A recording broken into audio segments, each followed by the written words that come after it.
loud mouth.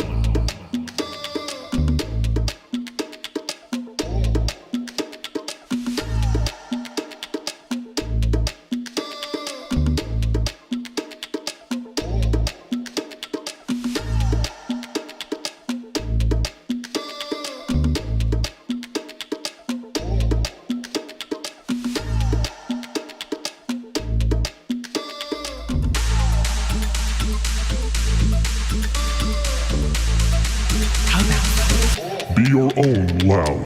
Hello, everybody, and welcome to another episode of Be Your Own Loud. Now, today is another first for us here, which is that we're interviewing a poet laureate.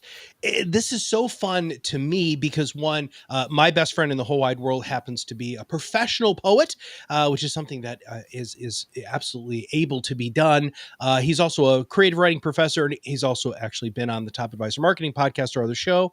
And Jessica, who is one of our marketing people, which many of you have heard from me about referring to just how excellent she is. She's the one who found our guest today, Ashley M. Jones, who is the Poet Laureate of the great state of Alabama. Now, first off, welcome to the show. Thank you. Thanks for having me. All right. What is a poet laureate, man? You got to break this down for me because like I've heard of, national poet laureates, but I didn't know states did that. And tell us about the process and why this is something that you strove towards. Yeah, a lot of people actually don't know what a poet laureate does. And maybe that speaks to the place of poetry in our society, which is maybe a different conversation entirely. But there can be poets laureate of all levels of society. Obviously, the national laureate, the state laureates, and some states have regional laureates or city laureates or county laureates as well. So as the Alabama State Poet Laureate, my job is to be the ambassador for poetry for our state, within the state and outside of the state. So that means that within the state, I'll create workshops or do readings, talks, create spaces for people to enjoy poetry or to be introduced to poetry. And then outside of the state, I sort of represent the poetic body of Alabama. So I'm the person that people can talk to ask about what we do in our state. I am maybe for some people the first Alabamian they've ever met before. So I represent us in that way as well. Okay. So you represent the state of Alabama, but you also had to have done something to be recognized at this level of poetry accolades. Talk about that, please. So I have had quite a long journey with writing, even though I am just 31 and I'm the youngest poet laureate of my state. I have been writing since, thank you, I've been writing since I was 7 years old. Oh. And it kind of all happened because I had an assignment to recite something in class. And that thing that I chose was a poem called Harriet Tubman by Eloise Greenfield. And I remember when I recited this poem at the age of 7, I felt this incredible energy and power that I had never felt before. I felt confidence. I felt very Black, which is something that I wanted to feel. And so I kept writing from that point on. I studied writing professionally. I put air quotes because I was 12, and who's a professional at 12? But I started studying at the age of 12 at the Alabama School of Fine Arts, where I now teach. So I've been doing writing for a long time. I've published 3 books. I work in the community and I kind of got my name out there. I've been touring across the country. So all of that is necessary for people to know who you are in the first place, to nominate you to be Poet Laureate. Okay. And I was very fortunate that a lot of people did that for me last year. So. Okay. There's a lot there that I need to take a step back. So 12, when did you feel that you found your voice, and how has your voice evolved from that epiphany when that happened? It's kind of gone back and forth. So when I started at 7, the poem that I just described to you I would describe it as a social justice poem, talking about Harriet Tubman, freeing the slaves and fighting for freedom. So when I first started writing, I was engaging with issues of race and issues of culture and politics and all of that. That was my sort of safe ground. That was most authentic to me. When I started my formal education in writing, that's sort of when I unlearned that love for telling the truth. And it's where I unlearned my authenticness. Like I tried to sound like everybody else. you Oh. know, in a workshop space, you don't want people to keep saying, I don't get this. What is this about? Or laughing at your work. I've definitely had that happen before. Oh. Yeah, when I've written about Black history as a young person, I had some peers just not understand it. So I went away from that. And I returned to that authenticity when I got older, when I went to graduate school and was far away from home and sort of needed to write myself back home. And that meant writing as myself. So, as a Black person who cares about politics. There's a level of vulnerability that I have heard because my best friend happens to be a poet, and him and I Hmm. talk about this often, that there is a level of transparency and vulnerability that you need to have. And he has referred to it as having thick skin because at Hmm. readings or presenting your stuff, I mean, you're really putting yourself out there. How do you do that, Ashley? And like, because there are times where you're taking it on the chin, and there are people who are I've seen like really seriously uncool stuff happen at these things. How do you maintain your Ashliness when you are faced with that sort of resistance or people not understanding what you're talking about? I mean, it definitely comes with time. As a young person, my skin was not thick in any stretch of the word. So it really has taken years of doing the work, writing the poetry, and really starting to understand that my voice does have purpose and value. A lot of the thin skin just comes from wanting someone to say, I accept what you're saying. What you're saying is right, wanting that validation Oh, from the okay. outside. But once I started understanding that I could validate myself, that I could look at some of my poetry for mothers and fathers and see them being authentic and understanding how that impacted me, that makes me feel more confident to be as vulnerable as possible and to not really worry about what the negative reactions might be, because the positive reactions are those that I'm, trying to write for. Those are the people who I'm trying to reach.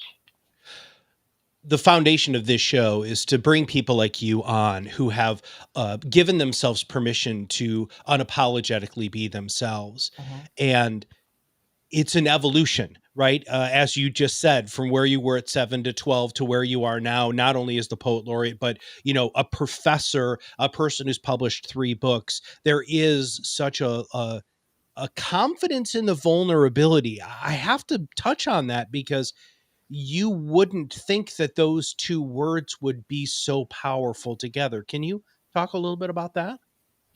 Yeah, I really think vulnerability is our greatest tool in reaching other people.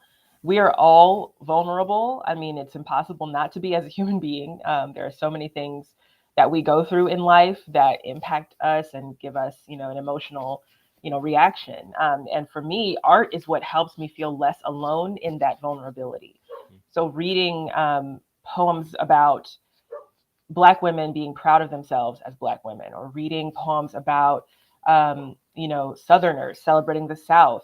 That helps me to feel like, oh, there's others who are going through this thing and they made it. I can also make it. So, yeah, I mean, I think if artists aren't vulnerable, the art is really not quite doing what it's supposed to do. It's not making us, feel in the way we're supposed to. We talk a lot about process in order for preparation to put on a great show, Hmm. because that's what we do, right? This is a show, and so I want to make sure that I'm bringing my A game to you, so that you have a good experience, and so do our listeners and our viewers. Talk about your process. Where do you even begin when? Because Ashley, man, a blank piece of paper is a scary thing. It is. It really is. I definitely have, I think, an unusual process. A lot of times when you're going through writing school, the teachers will tell you you have to write every single day. That's the only way you can be a good writer, is to do it every single day. And I really think it's different for everyone. Everyone has their own process that works for them. So for me, it is not writing every day. I cannot do it. Not because I don't like writing, but because sometimes I just really don't feel like it or I have nothing to say. And I gave myself permission to not have to do it every day. Hmm. Now I am thinking about writing and thinking about lines of poetry. And, if I see something, maybe a line will come into my head. That's happening every day, all the time, but I'm not forcing myself to produce something every single day. So when that thing happens, whatever it is, if I read something in the news or something happens to me in the world, or I watch a TV show and it makes a poem appear in my mind, I always say I see like the shape of the poem in my head. When that happens, I go to the page. But any other time, I'm not forcing myself to the page at all. Huh. Do you carry around some poets who I have met have like their preferred like a journal almost, and it's even gotten down to the kind of paper and pen, which I think is so brilliant because you, of course, artists, painters have their own medium that they love. Mhm. Musicians have that guitar or that piano or whatever that they love, and poets have the same sort of thing. Do you have that? I mean, do you have like, I love this pen and this kind of paper, or do you not even use pen and paper? Are you a computer and a keyboard person? Expand on that, please. I use whatever I have nearby. So Nice. Okay. usually I have paper. I'm a teacher, so we always have something on us to jot things down. But sometimes you get a poem idea in the car, for example, and there's no way. I mean, you could try, but you might kill somebody trying to write something down. Yeah. So I've started using Siri to dictate to, and then when I get to my stopping point, I immediately grab my phone and try to write down everything that I've thought of, or if there's like a napkin somewhere. Sometimes I've written things on a napkin at a restaurant or wherever I am, or during school hours while my students are working and I'm grading. I will hastily type out a poem on my computer. So just wherever I am, that's where I write. So you have something written down, right? The muse hits you, and all of the Mhm. sudden you feverishly write things down. Mhm. Then what happens? So then, once I've written the thing down, I'm sort of editing as I go, which I don't actually recommend this method to my students, because the only reason I'm able to do this is because I've been practicing writing for so long. I've Yeah. kind of figured out what works for me. So as I'm writing, I'm sort of figuring out what I want it to look like. I'll change words. After it's all written, I usually read it out loud because that's the only way for me to really hear what it is that has been written. And then I'll make adjustments, share it with readers, whether it's in my family. My mom and my sisters always help with my poems, or with some poet friends. I'll share it there and get some feedback. And then, I try to leave it alone. I don't want to revise for Oh. months and months and months. That's just not my process. I try to get in there, get out, and let it breathe. When you How do you feel about reading other people's poetry out loud? This is something that I have personally struggled with when people will ask me to read things because Mhm, of voice and blah blah blah. Um, you started off reading the poem at 7 about Harriet Tubman. mhm. How often do you find yourself today? I mean, because you're a teacher, you're a professor. I'm assuming you're reading a lot of other people's stuff. How do you do that? I mean, how do you insert yourself into somebody's psyche to that level to do their poems justice? Well, you're right. I am reading a lot of people's work all the time. Obviously, all my students' drafts, I'm always deep in those, which I'm starting to count that as things that I'm reading. People ask me, "What are you reading right now?" I'm always thinking of like which published books I'm reading, Sure. but I am still reading real people's work if Mm. they're students. I try to tell the students to, understand that they are real writers already, even if they're not, T.S. Eliot or whatever. Mhm. They are real. So yes, I'm always reading their work, and I'm also reading work that I teach. I try to read for fun, but what is fun? You know, who knows? But to get into their mindset, it's it's really a matter for me of the writing being vulnerable enough or open enough for me to just seamlessly fit into it. Oh. So with my students, often it is that way. They are so young. I teach high school, undergrad, and grad school. So with my high schoolers especially, it's so raw. It's not hard to just get right in there. The emotions are right at the surface. And with work by published authors, I am someone who, if the book is not speaking to me, I close the book and put it away. Like, I've Oh. never been afraid to just say, this isn't working for me. I'm going to find another book, which may be blasphemous to other people, but our lives are short. Why would I stay reading a book that's not working for me? I can't tell you how many times, and you and I are kindred spirits there, Ashley, because people will be like, "Oh my gosh, you have to read this book," and I'll give it the try, right? I mean, I Mhm. really, really will, and I'm like, "Ah, this isn't," and they're like, "Well, how?" Okay, so you have you are known as a person who is not shying away from real issues. Mhm. Um, Talk about that. Well, it's interesting, first of all, to be known for anything.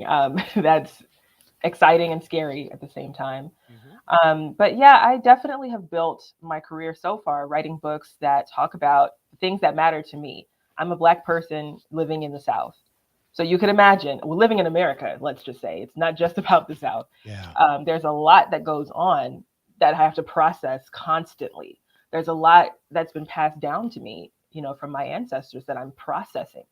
I was never enslaved. However, that history is something that I deal with on a daily basis. So the writing, which is an extension of me, of course it's going to go into those things. And I've been really fortunate that people have received it well. Whenever I travel to give readings, yes, sometimes it is uncomfortable, the things that I'm talking about, but usually after a reading, people will come up and say, okay, that was hard, but thank you for saying this. It's made me start thinking about X thing. It's made me change my opinion on whatever. So I'm glad if that's what I'm here to do, I'm happy to do it. And this new book, Reparations Now, let's talk about that. So, what is it about? Where did it come from? How long did it take you to do it? Uh, Give me everything. So typically, my books take me about 3 years to write. Okay. And I guess I should say I'm weirdly on a schedule. I'm not trying to be on a schedule. It just is happening. I've had, Okay. I think, a book every 2 years for the last 6 years, which again, who knows how that's happening. It's not me. Something is, channeling through me clearly. Hmm. But this latest book, Reparations Now, is about reparations of all kinds, including political reparations, which in specific talks about oppressed people, in my case, Black people, what is owed to us by the government, but also by the society that we live in, based on what has been done. And a lot of people do assume that reparations is a simple check from the government. Not at all. And that's not even the beginning of it. That's barely the tip of the iceberg of the things that we need to do as a society to really start repairing, because that is the root word of reparations, repairing what has been wounded within our society. But it also talks about personal reparations. So, not just the political kind, but within our lives, there are a lot of things that happen to us. And we feel like something has been taken from us, whether it's our time, our care, our trust, what have you. So there are several poems in the book that talk about those things that I'm trying to get back and heal myself from. And it's in various forms. You can find whatever you like in poetry. If you like traditional form, there's something for you. If you like non-traditional form, there's something for you. If you like prose poems, there's something for you. So yeah, it's an exciting book. And we'll make sure that we have links to purchase the book in the show notes. I've never asked anybody to do this, and I don't think we prepared for this, so you can tell me no. But do Okay. you have anything that you'd like to read from your book? Sure. Oh, that would be wonderful. Yeah, I will definitely read something. Let's just go with what I call my greatest hit. I feel like since I wrote this poem, like I'm always reading it everywhere. In fact, I just was able to read it on Good Morning America, which I did not expect to be able to do. Yay! Thank you. Wow, congratulations. Thank you. A very wild and strange and exciting experience. But this poem that I'm going to read talks about this idea that I've encountered in my travels across the country. People think that racism only exists in the South. People have said to me when I exactly, I see the face you're making. People have said, like, if they didn't know where I came from, because I don't really have a Southern accent, You do they'll ask, not. "Oh, so where are you from?" And I say Alabama, and people have literally said to me, "Oh my gosh, are you all right? Is it okay?" Yes, people Ooh. have said this to me, and I'm just like, well, if you're all right, I'm all right, because we live in the same country. Like, there's nowhere in this country I can go and not be a Black person. So, you know. So this poem is about that idea, and also it's sort of a joke. The title you'll hear in a second. Everywhere I go, everyone I meet, they have some connection to Alabama. I'm convinced that this is where everyone is from. I'll ask you, do you have a connection to Alabama at all? Anybody in your life who's from there or lived there? Closest I got is Georgia. Sorry. I actually don't have a connection to it, but Well, you now do that you now. said You're I talking to do me. now. Yay! I do. Absolutely.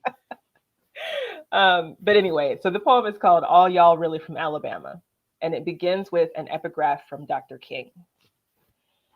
All y'all really from Alabama. The straitjackets of race prejudice and discrimination do not wear only Southern labels.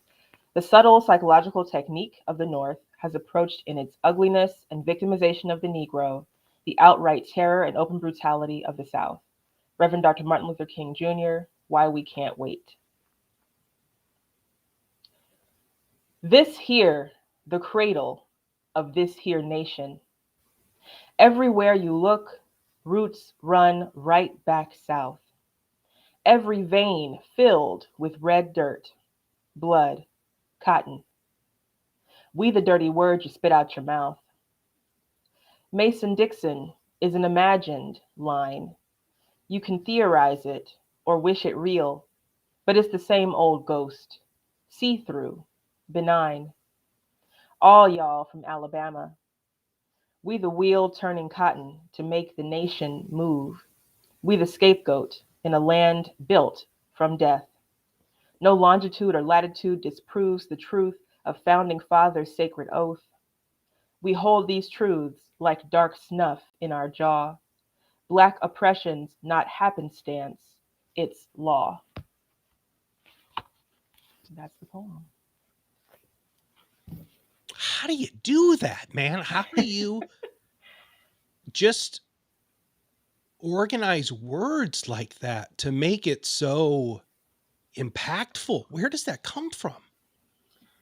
Well, that's a question I've been asking myself for a very long time. I mean, it really is a spiritual experience for me to Mm. write poetry. I truly believe that we are all given a talent, something that we can do well to help the world become a better place. I believe writing was what I was given. So whenever I write, I always say I'm listening to the spirit that gave me the talent. You can call the spirit whatever you would like. You can call it God. You can call it the universe. You can call it whatever makes sense to you. But that spirit is the thing that's helping me to be very, very quiet and hear exactly what it is that needs to be said. So that's the only way, that can happen. I mean, obviously, I went to school for millions of years, also, but you know, Yeah.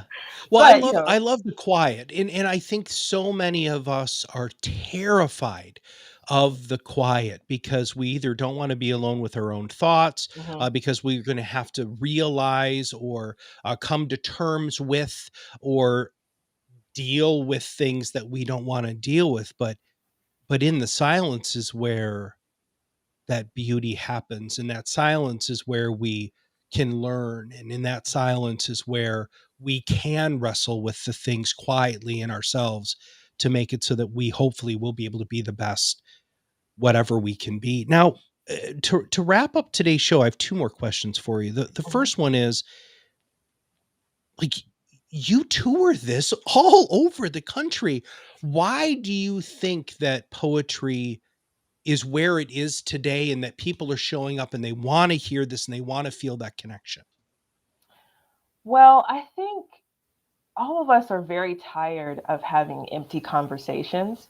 I think the pandemic, yeah, I think the Yeah. pandemic definitely highlighted that, at least for me and a lot of my friends. We've been talking about how we used to, before, having to quarantine and having to isolate, we would just show up and talk, but there was nothing there. Mhm. And so now that we're forced to either only see each other through a screen or see each other in passing or what have you, now the conversations have to be more real. And of course, after 2020 and George Floyd's murder, there's a lot more attention being brought to the urgency of these conversations. Obviously, many of us have known for centuries that this has been happening. It's not new. It's not like someone decided, oh, now we're going to start oppressing Black people. It's been happening. But now that there's a larger, attention span to it, people are, I think, more ready to talk about these things. And art is a really great way to do that because it's sort of a level playing field. We can all come in to a poem. We can all walk up and look at a piece of art. We can all listen to a piece of music or whatever, whatever we have access to. And sometimes that takes our defenses down. If I were to walk up to someone and just say, you might want to interrogate your ancestry because who knows what your ancestors did, that could become a confrontation very Sure. quickly. But if I come and say, here is what I have experienced, here is the feeling that I've had or the history that exists within me, and here is an artful way that I have presented it to you, you might be a little more softened to the idea because maybe you're a lover of words. Maybe you really like the way that this word rhymes with the next. Maybe you've never learned this particular history and you're excited about it. So I think that's kind of where it's coming from, this energy around poetry. Boy, that energy is in some places, on the surface, and other places it's so loud, and in other places it's too quiet. And so I greatly appreciate you coming all over the United States and talking about your experience in life and in the magnificent poetry uh, that you create. Now, my final question is, what should I have asked you that I didn't? Oh, I always hate this question when people ask me because I never know. I don't know what anybody would want to know about me. Gosh, I don't know. You've asked good questions. I think I've talked about everything that really matters. Okay. Um, I mean, you could ask me about fashion or about my family. These are things that I'm interested in. Wow. But other than that, we've talked about poems, and that's the thing for me. Well, I kind of like the idea of knowing you as more than just a poet, right? Mhm. So, what is it about fashion that appeals to you? Well, so anyone who follows me on social media knows that I'm no stranger to an outfit of the day post. Um, Yeah. yes, I wish that I had the time to do a fashion blog, honestly. Wish that I did, but I don't. I'm already doing too many things at once. Mm, But for me, fashion is not just a superficial sort of thing. I used getting dressed and taking pride in my appearance as a way to get rid of some of my self esteem issues that I had as a young person. And also, I'm an artist, so I really love creating art all the time, everywhere. That includes in my clothing. And I started when I was a kid. I had millions of Barbies and I would spend mhm, hours just dressing and redressing them, which sounds like the most boring activity ever, I'm sure, but it was amazing to me. I would do yeah. their hair and have their accessories, and it just made me feel really happy. So I do that with myself. I'm not a Mm, Barbie doll, but I do like dressing, accessorizing, and I even do it with my poems. The poems are in different forms. They are dressed for their particular occasion. They have whatever accessories are needed. They sound how they need to sound. No poem is the same. mm. So yes, that's my little fashion spiel. Nice. Hmm. Well, thank you for sharing that. And how interesting you just bring that back, because you had just said about your book Reparations Now that there is a form for just about every kind of poem. And I don't know if that's normal or if that's abnormal, but fascinating that you are able to write in all of these different sorts of forms of what we would know as poetry and prose, so that you are getting your message to people in the way that's palatable to them. One thing that we Hmm. say often is, you really have to create uh, content for your ideal person in the media they prefer while they're there.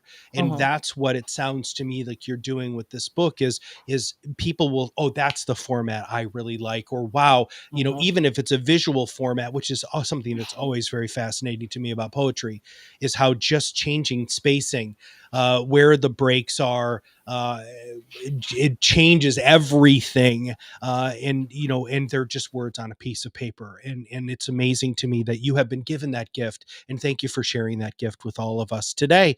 We will make sure that we have all of your contact information. If somebody would like to engage with you, Ashley, what is the best? Is there a social media that you love more than others, that if people want to connect with you, you should go there? Or what do you got for me? Well, so it's interesting. I'm a high school teacher as well, so a lot of my stuff is private because you already know, Oh, yeah. high schoolers are curious in ways that they don't need to be. So, but people can follow me on Facebook. I do have a public profile on Facebook, and there it is. And you can follow me on Twitter But I do have my Twitter locked because Twitter is a little bit scary. But you can follow me, and I probably will, let you follow me, and I'll follow you back. You could follow me on Instagram if you would like. It would help if you sent a message to tell me who you are first, because again, I'm hiding out from students at every turn. Or you can email me through my website. There's a contact page there. Got it. So. Well, Ashley M. Jones, Poet Laureate of Alabama, thank you so much for spending some time with us today. Thank you for sharing one of your poems. Thank you for being you and bringing your voice out into the world, because as Oscar Wilde said, you might as well be yourself because everybody else is taken. And I think you are the epitome of that. So for those of you who have not subscribed to the show yet, make sure that you do. Make sure that you subscribe to the podcast. Make sure that you stay tuned and watch this the times that we broadcast this, because you know what? We're trying to make it convenient for you to be able to meet magnificent human beings like Ashley M. Jones. So for Ashley and all of us here at Proudmouth, this is Matt Haller, and we'll see you on the other side of the mic very soon.